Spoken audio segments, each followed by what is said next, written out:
Good morning, Gita Shri, Shri, everybody who is here. Martha, Kinshuk.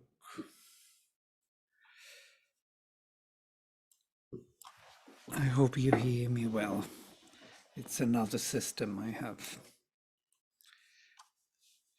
Let me check whether it works. Yeah, it should work. Yeah, I think we could hear you fine. Good morning. Good morning. All right, let us start with mantra. Om Vang manasi pratisthita mano me vachi pratishtitam aviravirma edi vedasyama anistha shrutam me ma prahasi anena dhitena Horatran samdadhami ritam vadishyami satyam vadishyami tanmamavatu tadvaktaramavatu avatu mam avatu vaktaram avatu vaktaram Om Shanti Shanti, Shanti.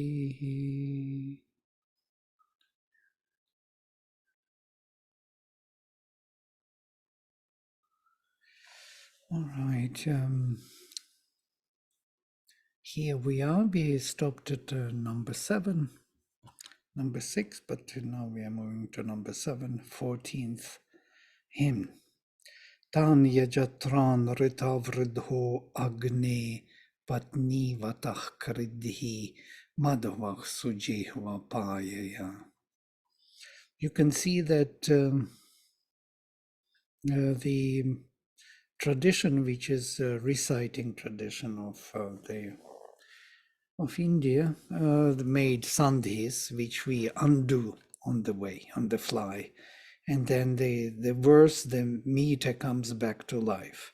If you read in accordance with the tradition, with sandhis, then the meter disappears. Yeah? So that means that it was imposed on the text later. So make active to the yajna. This is Sri Aurobindo's translation. Or Agni, they increase by truth. They have with them their female powers. Make them drink the sweetnesses or keen of tongue. My interpretation, make the gods kridhi, make the gods, tan yajatran, those gods worthy of the sacrifice, who grow by truth, ritav ridach, or fire of the divine will, Agni, come with their female powers, patni vatach kridhi, for realization. It's, there is no word here, but I'm adding, madhavach sujihva payaya, feed them or make them drink, literally, of the honey or perfect honey tongue priest. Maybe honey tongued has to be, something like this. Having tongue. Footed, like 4-footed, and so honey tongued, really, it's English. Or Bahuvrihi compound in English, honey tongue, also possible. We can follow the Sanskrit idea. All right, so tan, those, yajatran, worthy of sacrifice, ritavridhach, growing by the truth, ritavridh, or growing the truth, or growing in the truth. Both are possible. All these translations are possible. Or Agni, Patnivatach. Patnivat is the one who has Patni, who has the consort, or the female energy, or the Shakti. And this is, okay, again, accusative plural, following Tan Yajatran. Yeah, and Retav Redhach, Patni Vatach. It's the same case, accusative plural. So make them literally accompanied by the consorts or by their female powers, Patnis, Shaktis. Literally bring them with Shaktis. Don't bring them without Shaktis. Let them work. Let them do the activities here within our consciousness. Shakti just came just in time. Bring them with Shaktis, and Shakti came.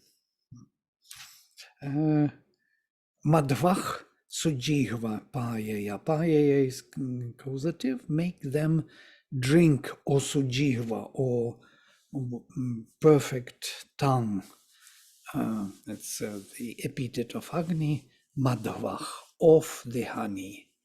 Make them drink of the honey. Interesting. The usage of the cases is very ancient. Not make them drink honey, but of the honey. Something closer to French language.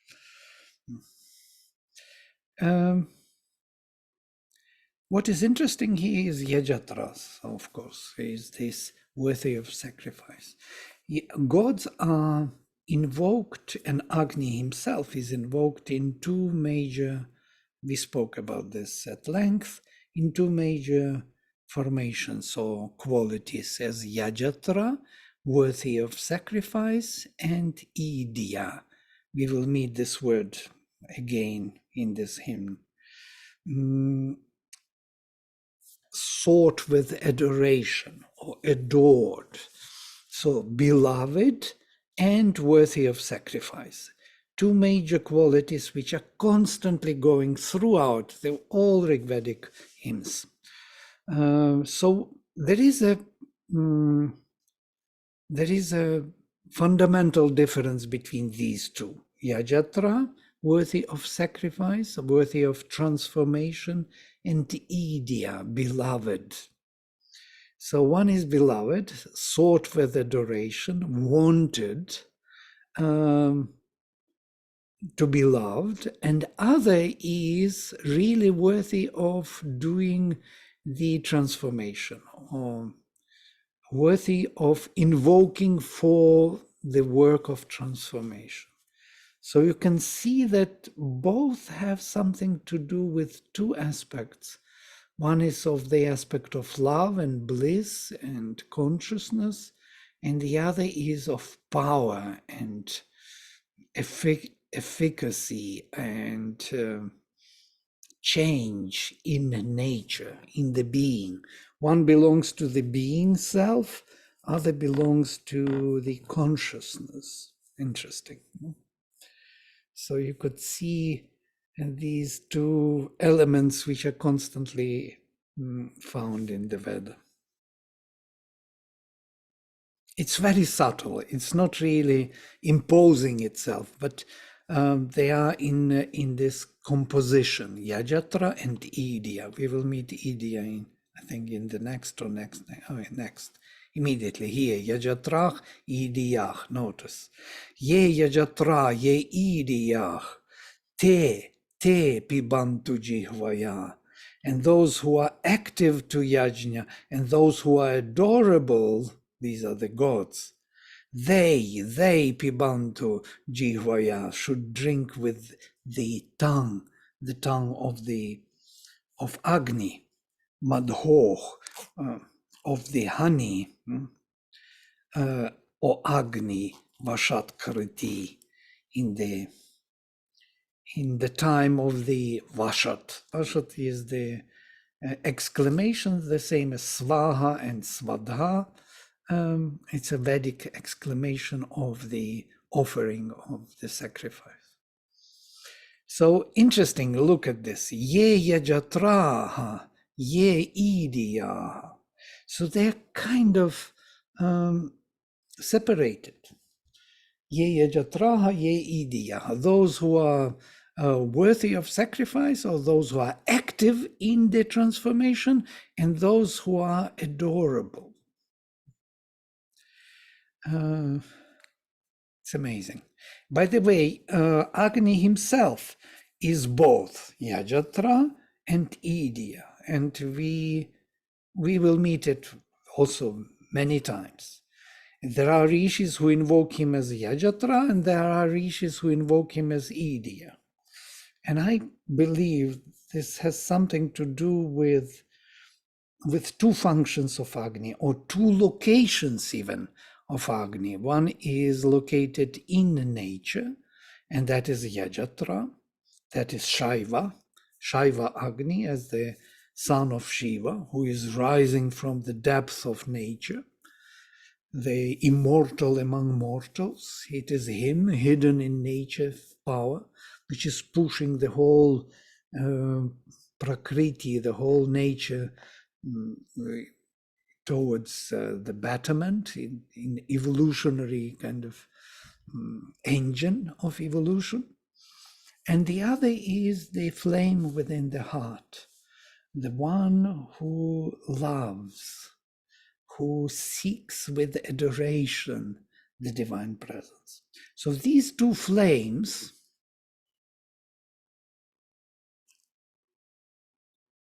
and we spoke about them, about two different types of the sacrifice, two different cults. One is ancient cult of Purusha Meda, Purusha sacrifice, and the other is the sacrifice by love or invocation or aspiration. Yes, this kind of bhakti movement in India, the rising from the heart. So both are fires, both are Agnis, and the gods are also, in the same way, can be brought down as Yajatras, as those active agents of transformation, or those who are invoked with love, sought with adoration. Interesting, yeah? And we can see these two major powers within our own being. One is that power which is rising from like Kundalini Shakti, from below. Yeah? And it is also the power of Shiva Lingam. It is power of procreation. The whole nature is immortal by this very power of procreation, which can produce progeny in time and space. Though we are all mortal, we die, but we leave progeny. We cast the seed, and the seed continues to live. We continue in time and space, though we are mortal. What a miracle. So this is the power which is rising from below, making it possible.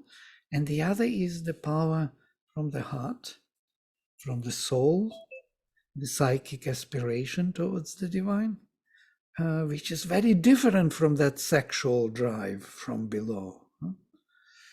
Very different. And Mother says that even that there is an abyss between them, between the fire in the flame in the heart and the flame rising from below. Abyss. They are not going together somehow in our psychology.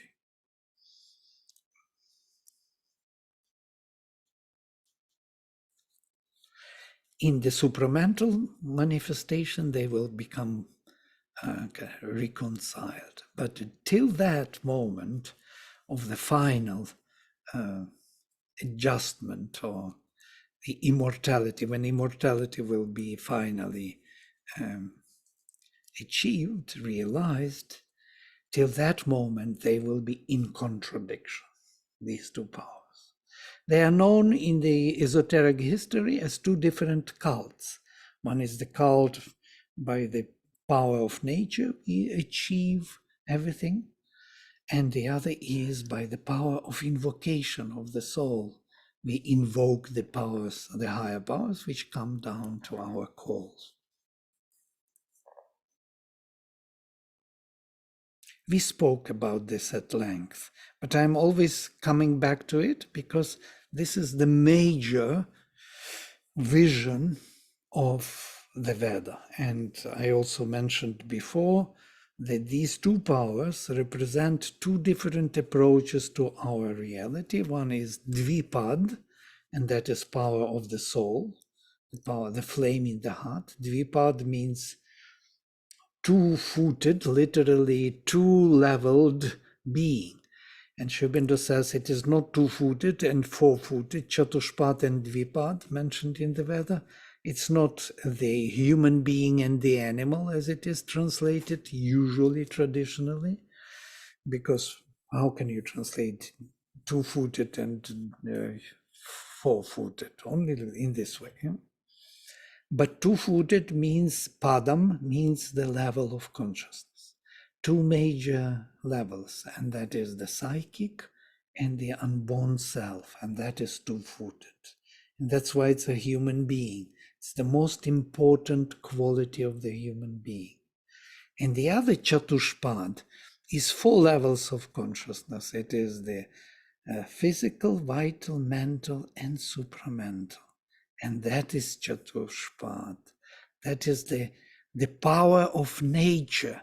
When nature evolves from level to level, the whole nature, including all beings, not only a human heart and the unborn self view, but the view on all the levels, four levels of consciousness.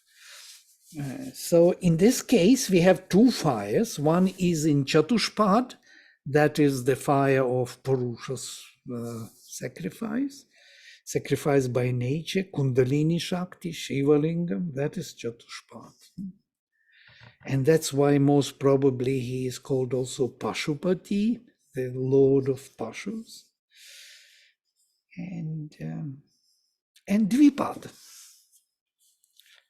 that is Jivatma and Antaratma. Quite amazing if you think of it. It's a profound knowledge, especially when you study Rig Veda and you meet this all the time, Dvipade, Chatushpade. Yeah, be merciful to Dvipad and Chatushpad, to our formation of the soul and relation to the unborn self, and on every level of our evolutionary consciousness.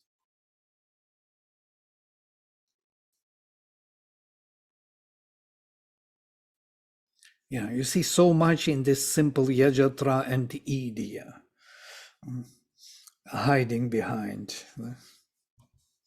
Yajatra belongs to this Chatushpad.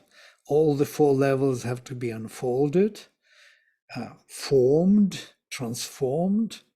And Idya, beloved one, is that in the heart, seeking the unborn self. Yeah?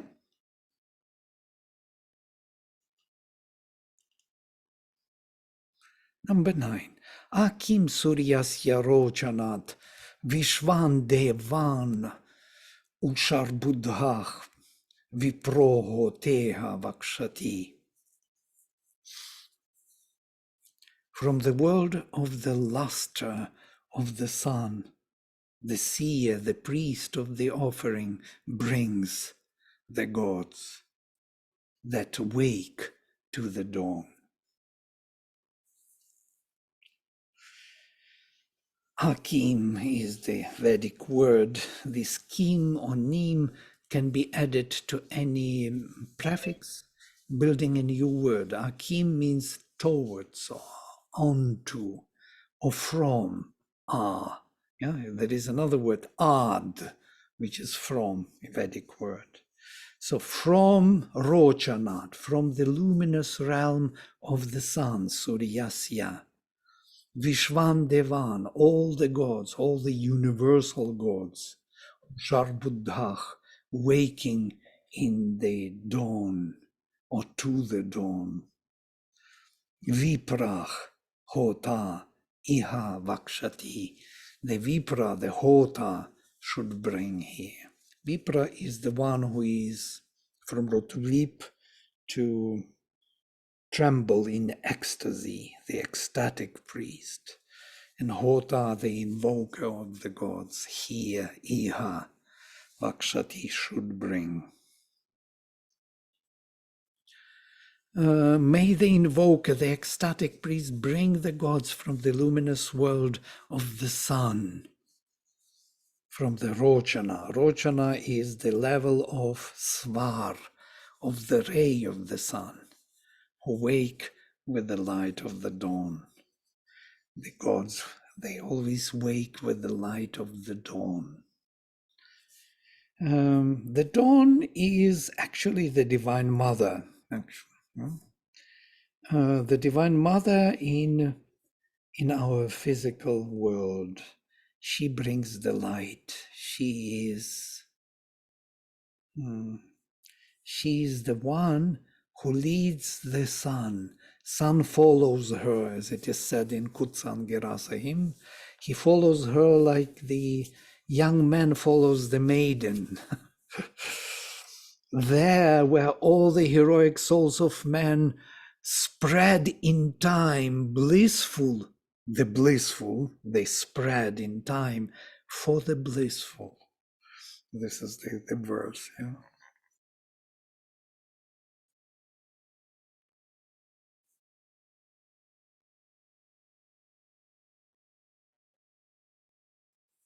So she is always in front. She comes before the sun, as we know, even in the physical world. First the dawn, then the sun. Sun follows her. She leads the way. She is answering to the call of Agni. Agni burns in the night. Yeah, there's night and Agni still is flaming in the night. And she, as we remember in all our Auroville bonfires, we kindle the night, in the night the fire, and we wait for the dawn. Yeah, this is our symbolism. So, and then slowly she comes. Yeah? And when the sun is rising, everybody is going home already to sleep again because they woke up too early in the morning.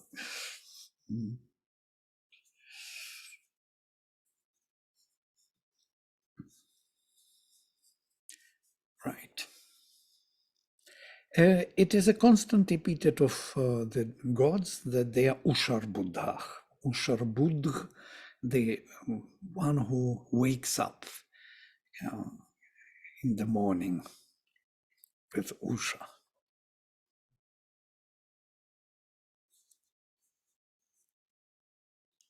So he should bring from the realm of this ray of the sun. Interesting that all the gods are considered to be living there and born there, actually, in the realm of the ray of the sun, Svar world, Rochana. Rochana, there are three Rochana levels of the Svar world. Yeah. There is the highest, what Sherbinder calls the supramental overmind, closest to the supermind and to the Surya body, because Surya's body is another world. But the world of the ray of the sun is already a manifestation of that light. So in that world of the ray of the sun, there are three levels. The closest to the sun is the supramental overmind, then overmind proper, and then intuition or intuitive mind. And so these three levels are three rochanas. So overmental realm is the realm of the birth of the gods. All the great gods are born on the overmental level, as Shurminda says. Because these Vishvedevas, Vishvan Devan, Vishva means universal Godheads.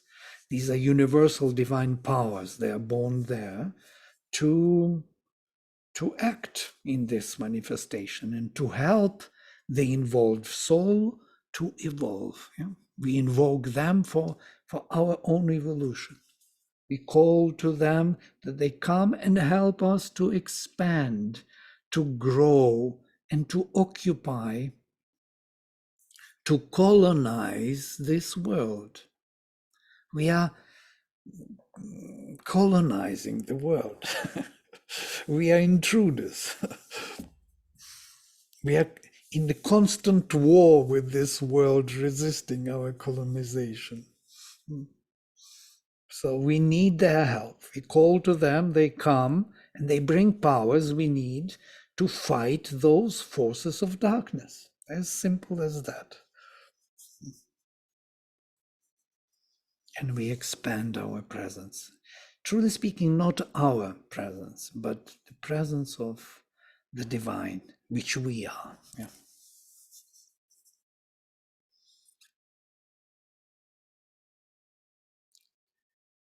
Yeah, if you have any questions, you can interrupt. Otherwise, I will be talking one way always.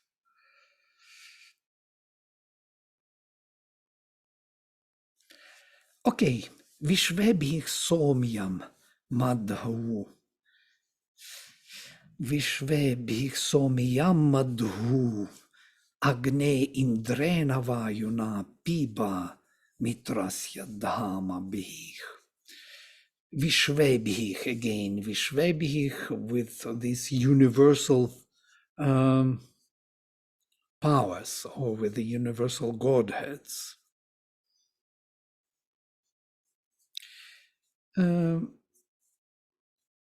Vishvedevas is the whole class of gods, and these are the gods which are working on the universal scale.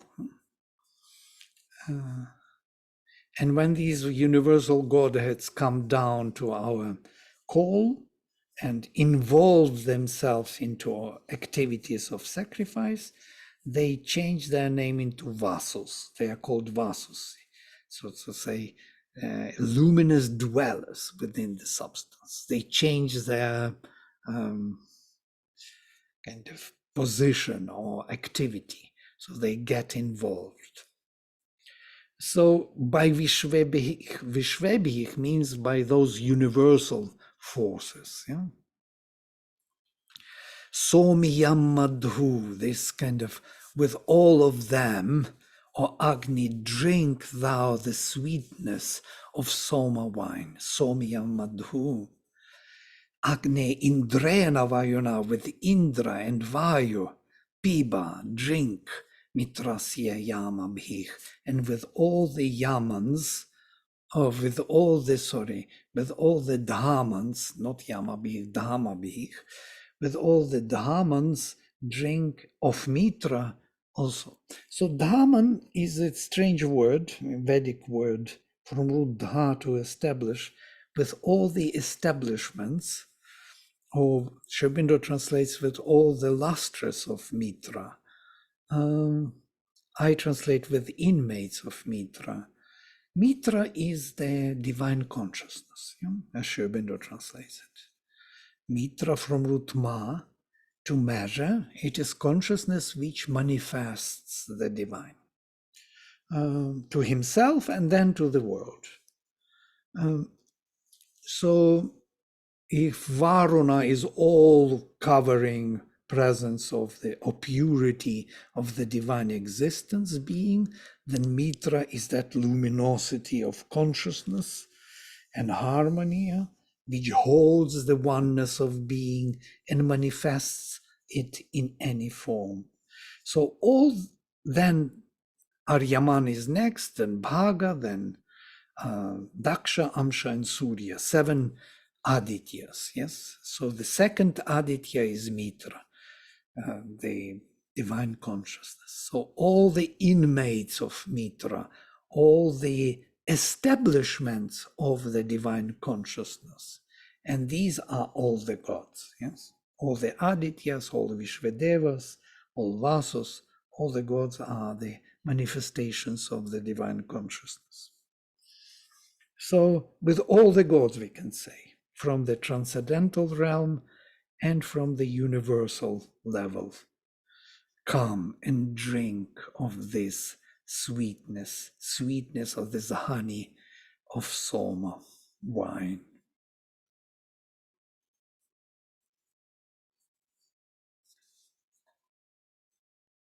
And we spoke about Soma. Soma is that extract of our delight in this manifestation, which is hidden, which has to be extracted, pressed out, extracted, purified, as the quintessential ambrosia, amrita, delight of existence. Why we are here? We are for this delight. We want to taste, to get this, as Mother says, additional ananda of existence. So the whole existence is here only for one reason, to get that delight, taste of ambrosia. It looks very primitive, but it is so. So, and that delight can be, of course, tasted by the egoistic being, as we are. We want that enjoyment and aggrandize our own, egoistic being, becoming separate, strong, Asuric individuality, as we usually are. And then, or offer it to the growth of the divine consciousness in us. So in the Veda, that delight is offered to the higher powers in us, to grow in us. So we also joked about this before, that we usually offer to the divine only the work. I give you all the work I do. And when the delight comes, we gobble it by ourselves. But it should be done just on the opposite. We should do the work. And when the delight comes, we have to offer it to the divine. But when the delight is there to be tasted, we forget about the divine in that moment. Because and we thank the divine. Thank you for this delight. Thank you for this food at our table. That's what we do. So we kind of consider ourselves to be the purpose, the meaning. And the divine here is the worker to give us the delight. So in the Veda, it is just the opposite. So everything the rishis do, they extract the delight and offer it to the divine. So they don't enjoy it themselves. And that's also the idea, if you remember, to taste the leftovers of the sacrifice. You remember this idea? In all Indian tradition, it's something which is very difficult to explain. Why the leftovers of the sacrifice is to be eaten only? Because first we have to give the delight to the divine.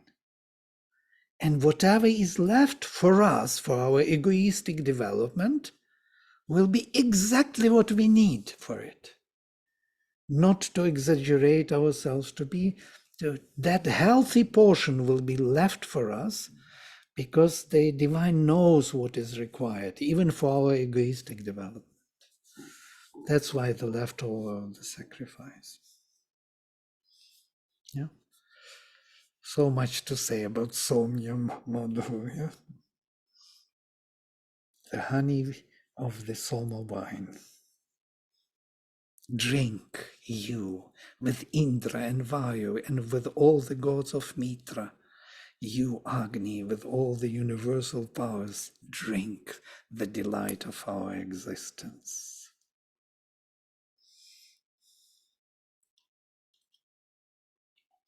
And there are two more verses, and we will be finished with this hymn.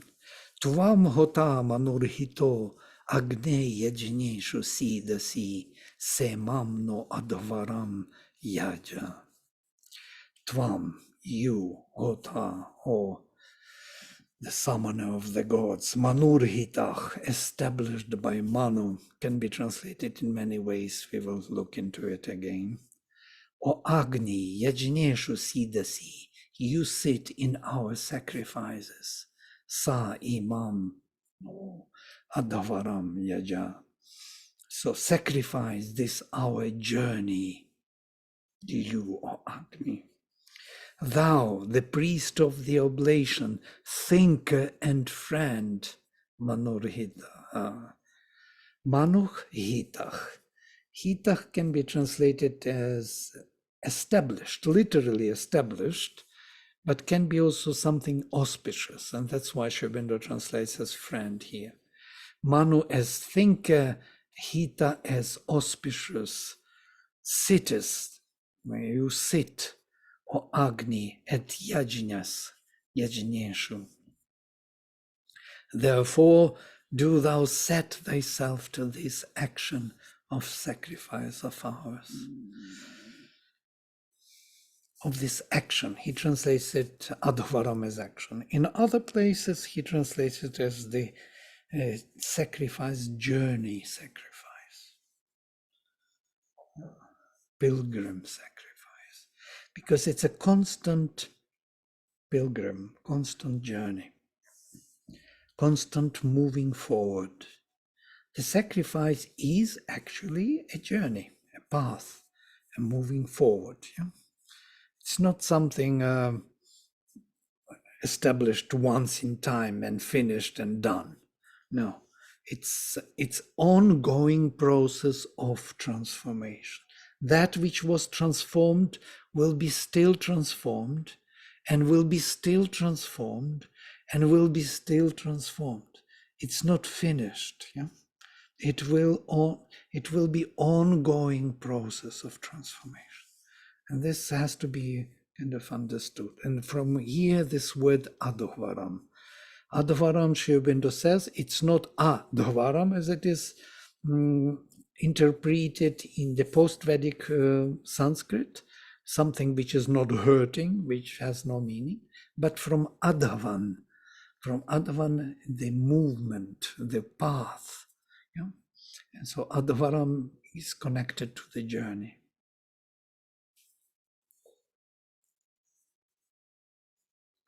You, O Agni, sit at the sacrificial gatherings, being summoner of the gods, established by Manu from the beginning of time. Therefore, make sacred our path to the truth with the presence of the higher gods.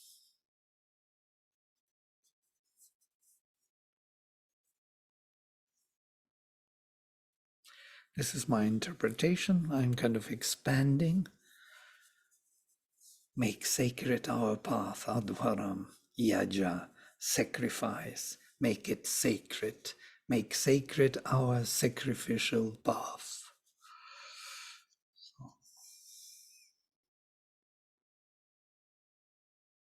Make sugar sugary, yeah?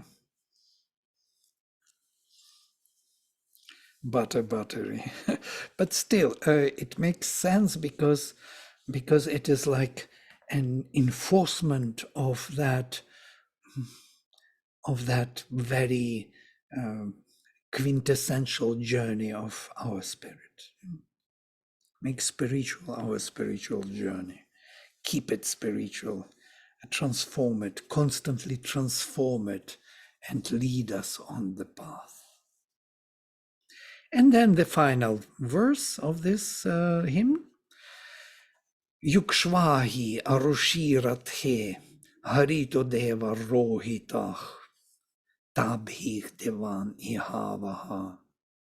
Yoking, O God, in thy chariot the rosy and the green and the crimson. By these bear hither the gods. My interpretation, yoke these horse powers of red,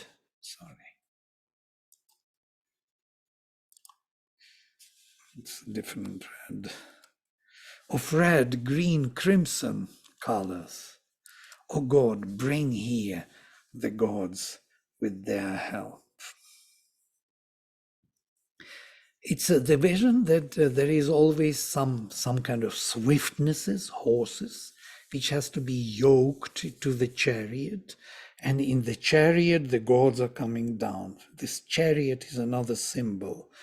It is something which helps those entities to reach out to our level.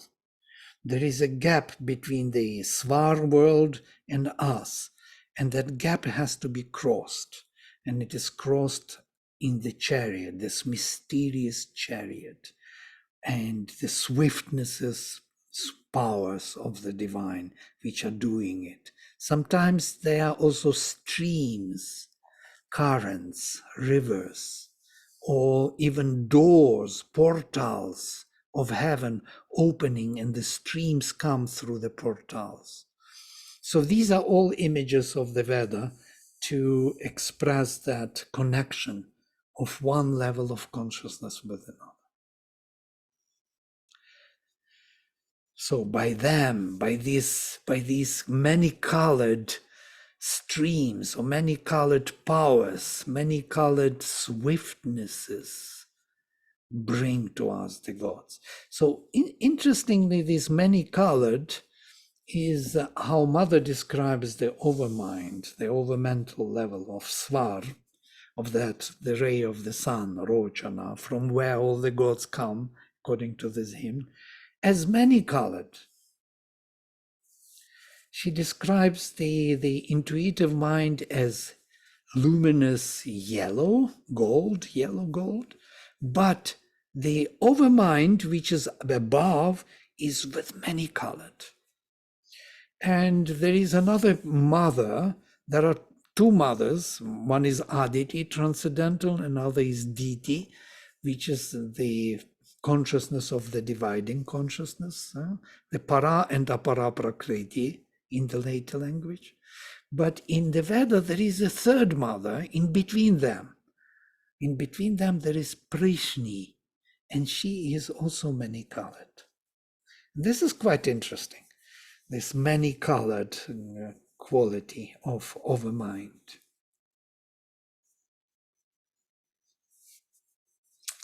And here is the end of the hymn. So if you have any questions or want to share something, please go ahead. I find it especially interesting, the image of the chariot, and that it as a vehicle for the transition. It kind of emphasizes the gap that exists between us and the gods, and the necessity for a transition, for them to arrive, for them to descend. Mm-hmm. And there is another also image of the chariot of the Rishi, who says that he created this hymn as a chariot, as a carpenter makes a chariot to rise to heaven. So again, the gap. Yeah. So we have to rise to heaven on the chariot, and by the chariot, they have to come down. There is this gap to be crossed. Yeah. That's the idea of the chariot. Absolutely. Yes. Yes, Kinshuk. Vladimir, one is that we would need the notes of this. Oh, definitely. I didn't send you. I will send you. Now it is corrected totally, I guess. Right. There are some misprints, you forgive, because it was long ago.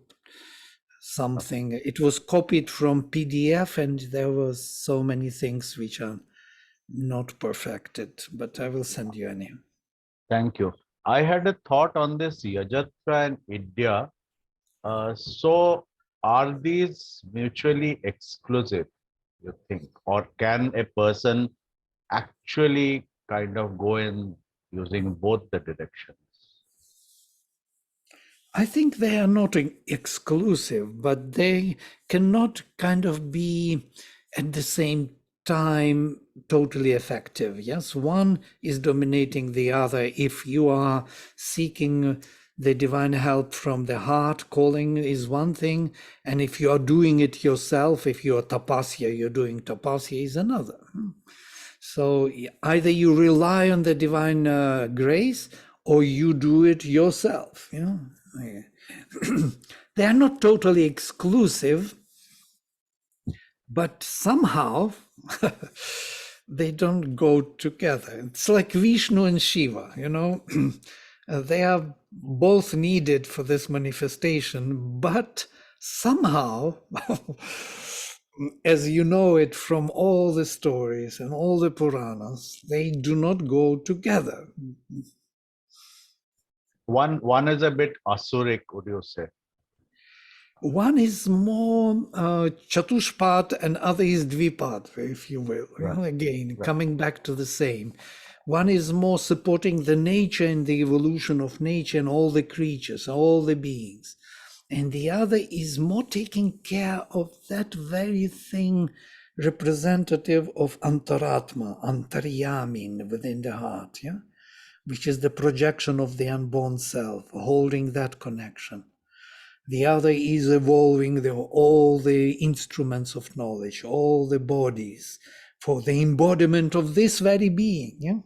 So they are both doing the work from both sides. But when you kind of concentrate on one, you kind of cannot do the work of the other. Okay.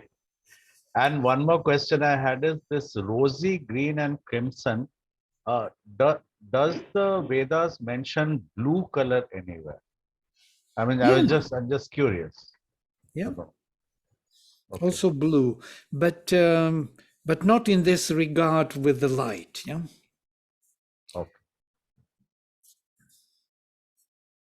Never blue light. So we need both, Vladimir, isn't it, for the progress to happen? We can't rely just on the heart, or like not just the Shiva or not just the Vishnu. We You need can do either. You can rely on the heart, and that would be more than enough, or you can rely on nature and do tapasya, and it will be also good. But how to do the nature one? I'm like a little unclear. It Oh, sounds more tapasya, complicated. tapasya, will, effort. Make your life discipline. Make it, like tapasmin. Make one pointed aim of your life. Follow it. Organize all your life around this aim, and you will achieve everything what you want to achieve. This is the power of achievement. Mainly, humanity develops in this way of tapasya. The humanity is not developing by grace way, by love of the divine to the divine. It's very rare, actually. Those beings are rare who are calling and living by grace, as Sri Aurobindo. He says that in Savitri, surrender was his only strength. This is the line from Savitri. Surrender was his only strength. A total surrender to the divine. And then divine does everything for you, through you, by you, with you, around you. Everything is done by the divine. But these beings are very rare. We are more kind of relying on ourselves. We are more tapasvins. We are more chatushpad than dvipad.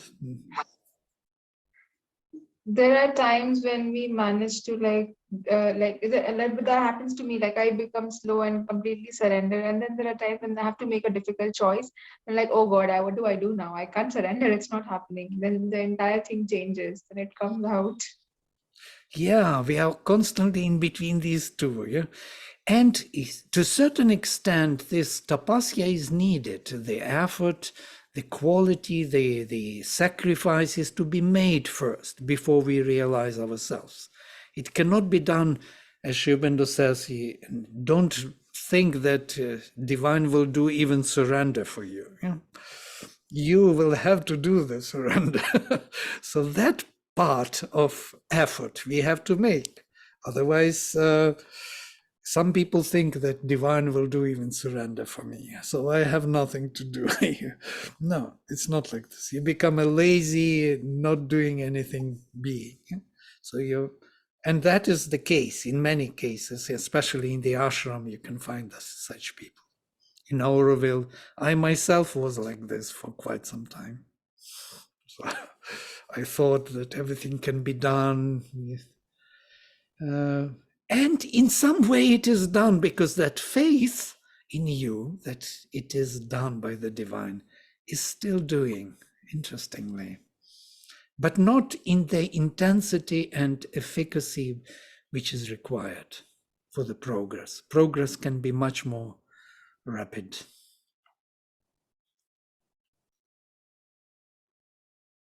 Yes, Shakti, you wanted to say something, I saw. You have to unmute yourself if you want. It's very difficult to say anything after such a hymns. And it is so much uplifting somewhere inside, opening doors, and you immediately try to apply where you are in all of this exclamation of the soul of rishis, you know, towards the Agni. And I immediately apply to myself, how can I relate to such a hymn, you know, which Agni in me is more kindled, and those gods, for example, which we are calling to come through Agni, is those you mentioned in which is in Rochana, those in the hymn, it's corresponding to those gods, yeah. Yeah, all the gods are coming from the Rochana level, from the supermind, but supermind is projecting it into the ray of the sun, to the Svar world, and they are all born there as Vishwadevas, as the universal powers, which we need for our expansion. They have to support the growth of our soul. They have to bridge, because our soul is deep within. They have to build the bridge, as it were, outside, that our soul can reach out. Yeah? It needs this expansion, support from them. And so it is invoking them, our Yajamana, our soul is invoking them, come and build up here for me the bridge that I can reach out. Yeah?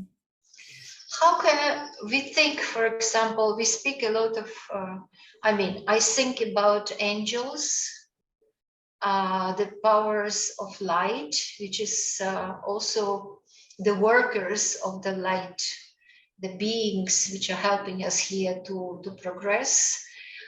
Can we say that it is the powers of the gods which are coming down and supporting us here?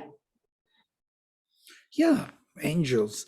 Only they are treated in the religion, they are treated differently. But they are the helpers. They are the, we say it's you are the angel of my life. You saved me. You gave me, kind of new life or something. This is exactly that. Because I'm very much corresponding to image of angel. I don't know why.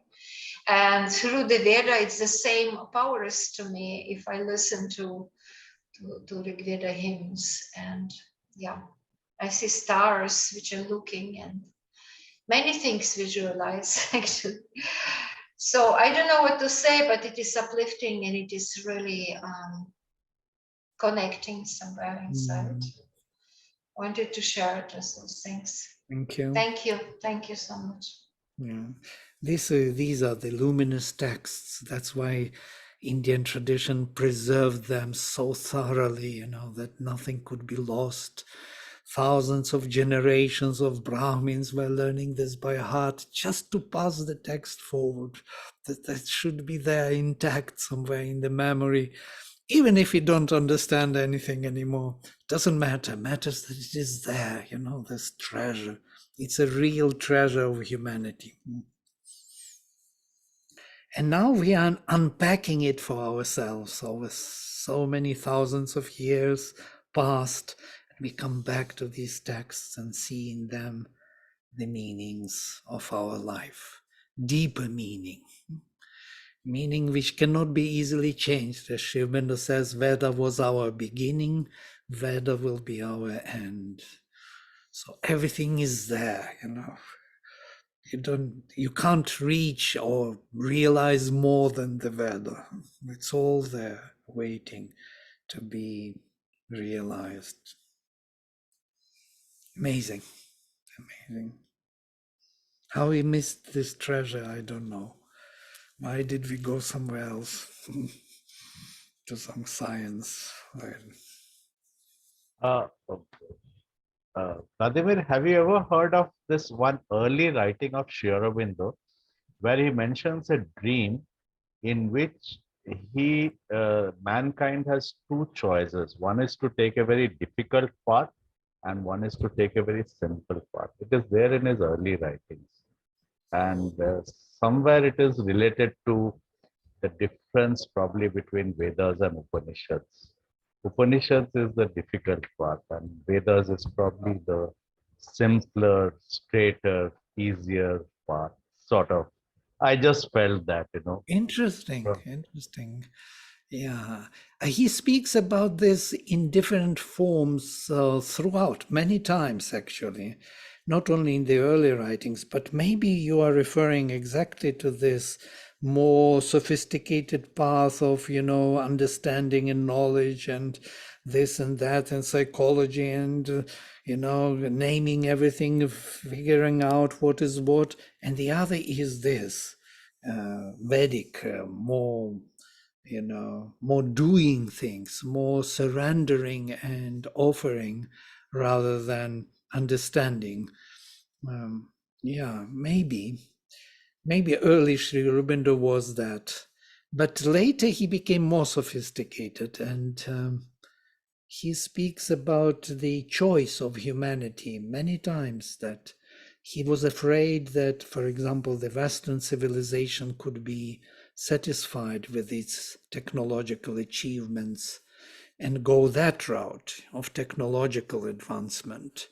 And then it could stop evolving, as it happened already in the past with the human race. And then it will start degrading, slowly. So, But in Life Divine, he says that the question never really goes away. Whether even if you progress and even if you're stagnant with technological progress, the question still remains. The questions of God, immortality, oh and yeah, all of yeah. Well, So- in the highest sense, yes. yes. I'm referring to some other of his writings where he speaks about whether humanity will choose that path really from within. It's not a choice of the mind, it's the choice of the inner being, which cannot be predicted by the mind. Your mind may say everything, speak about in the religious terms about these things, but inwardly it would be kind of stagnating or kind of choosing not to progress, because it will be satisfied with its own sensual enjoyments. Drinking so, my lord, having chocolate cake for every day. And so if you have chocolate cake for every day, you have to see what happens to you, You don't need to struggle anymore. You have all the conditions of living. Then you have to see whether your soul is choosing the divine or it is stopping at the level of achievement and happiness, which it has already. And then this is the problem, especially in the West, in the Western civilization, which if in the third world people are still struggling to live, and that struggle actually is a great power. It's pushing the progress forward. But if you come to a certain level of comfort, there is a problem. I want. I Yes. wanted to ask, isn't it Mother speaks about African continent? Yeah. It was a very high civilization, and she speaks that they didn't choose spiritual evolution Right. or something of this kind. I remember. Yeah. Maybe it was. Absolutely, it is about Africa. She says that they were satisfied with the achievements. The same with the I think it was the same with Atlantis. Yeah, the technological advancement and realization of happiness, of this sensual kind of drinking soma for one's own ego, becomes the very thing of which is enough for the development of the soul. And from that time on, the Africans' great civilization million years back started to degrade to the animal level. So if you don't move forward, you move backward. You cannot stay. Yeah? This is the issue, the very issue. And she was worried about this. She said that when supramental will come, if I look at the map of Earth, the Africa is the most difficult part. It's like a black hole. It's dark. There is no consciousness. There is no need of this advancement and development in the direction of the spiritual. Yeah? So if this need is not there, then when supramental force comes, it will destroy it. Yeah? It will degrade it even more. Yeah? So there are these references in the Veda, which is also in symbolic language, it is said, or dawn or Usha, do your work very fast. Hurry to finish your work, because when the sun comes, he will burn everyone as thieves and robbers. So the thieves and robbers have to be changed and prepared for the arrival of the sun. If they are not prepared, if we don't have enough energy, inner energy, the sun will recognize it as the something which belongs to the past. Yeah. So, and it will fall into the past. Yeah, it's a profound question. So whether Western civilization will choose to go forward or will stop its happiness of comfort, it's still there. The question is still there. It's not yet fully answered. I believe we chose the progress. I still believe so. But I don't want to think that we choose to. But I can feel this strange feeling in the US of the finished product. You know, you can see it in Europe also. It starts stagnating and falling down slowly. You could see that they are not growing anymore. The growth has stopped. And this is a dangerous part, where we have to, with new kind of energy, we will have to revive the whole moving forward. The That's war right. will not let us. Maybe war was the only War, way yeah. to push us again to rethink our ideals of our democracy, because without war it was a stagnation, it was a swamp. You could see it. But in personal lives, Carl Jung says that the subconscious itself will send the difficulties in life that will push the man forward, isn't it? Yeah. Yes, that's what we are facing now. Yes, subconscious was allowed to enter and to bring the forces for pushing us forward. Yeah, absolutely. And of course, this knowledge comes from Sri Aurobindo and the Mother, and it is of a great help. We understand the processes better, which is absolutely impossible to understand without this knowledge. Great. Okay, so we can stop here. It's 11 o'clock. I will close with mantra. Next time we will take another hymn.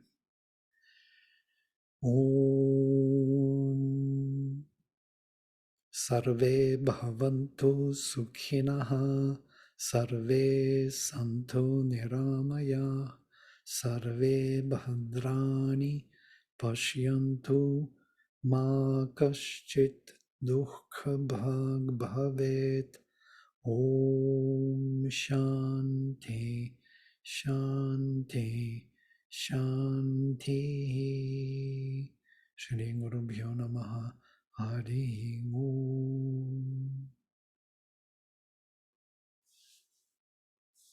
Hari Om. Namaste.